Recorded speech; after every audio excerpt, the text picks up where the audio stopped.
Hello friends, मैं बबीता निषाद आप लोगों को सादर प्रणाम करती हूँ और अपने चैनल पर स्वागत वंदन अभिनंदन करती हूँ। और आप लोगों से साबिना निवेदन करती हूँ कि आप लोग ज़्यादा से ज़्यादा सब्सक्राइब कीजिए, लाइक शेयर कमेंट बनाए रखिए, हमारे हिस्से का प्यार दुलार बरसाते रहिएगा।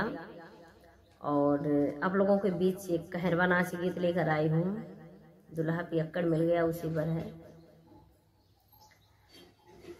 जिंदगी झंडा मोरी भइली पिया पिया कड़ मिल गैना, पिया पिया कड़ मिल गैना, पिया पिया कड़ मिल गैना।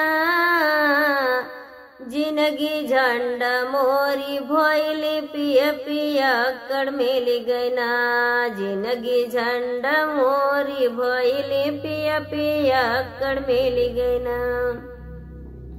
साँझ सवेरे पिए माहुआ के पानिया, साँझ सवेरे पिए माहुआ के पानिया, माहुआ के पानिया हो माहुआ के पानिया।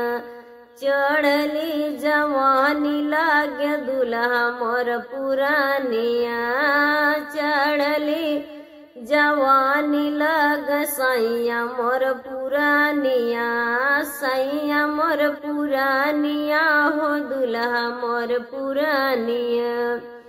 रतिया के बीड़ी पी के करे धुआं धक्कड़ पिया पिया कड़ मिल गैना।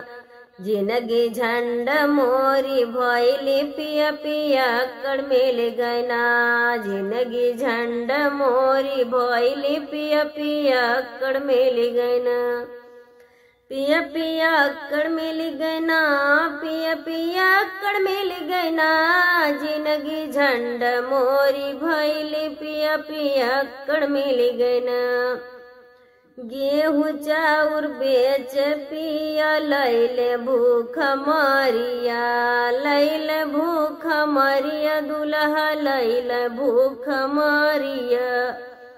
दीदी बहिनी मजा लेनी घूमी फिरी खोरिया, घूमी फिरी खोरिया हो देखी मोरी ओरिया, देखी मोरी ओरिया हो देखी मोरी ओरिया।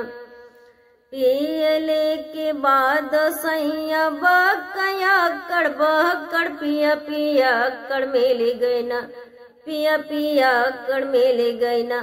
जिंदगी झंडा मोरी भइली पिया पिया कड़ मिल गैना, जिंदगी झंडा मोरी भइली पिया पिया कड़ मिल गैना। पिया पिया कड़ मिल लैना हो पिया पिया कड़ मिल गैना।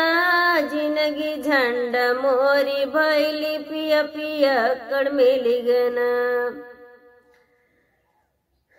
गहना गुड़िया बेच पियल कैल बड़ सातिया, गहना गुड़िया बेच पियल कैल बड़ सातिया। डंड पैना ले दौड़ाव सैया सारी रातिया, सैया सारी रहतिया हो दुल्हा सारी रातिया। डंडा पैना ले दौरा में रजऊ सारी रातिया, दुल्हा सारी रातिया हो पियऊ सारी रातिया। बाबू भैया केहू समझाव सैया जालैया कड़ पिया पिया कड़ मिल गैना, पिया पिया कड़ मिल गैना।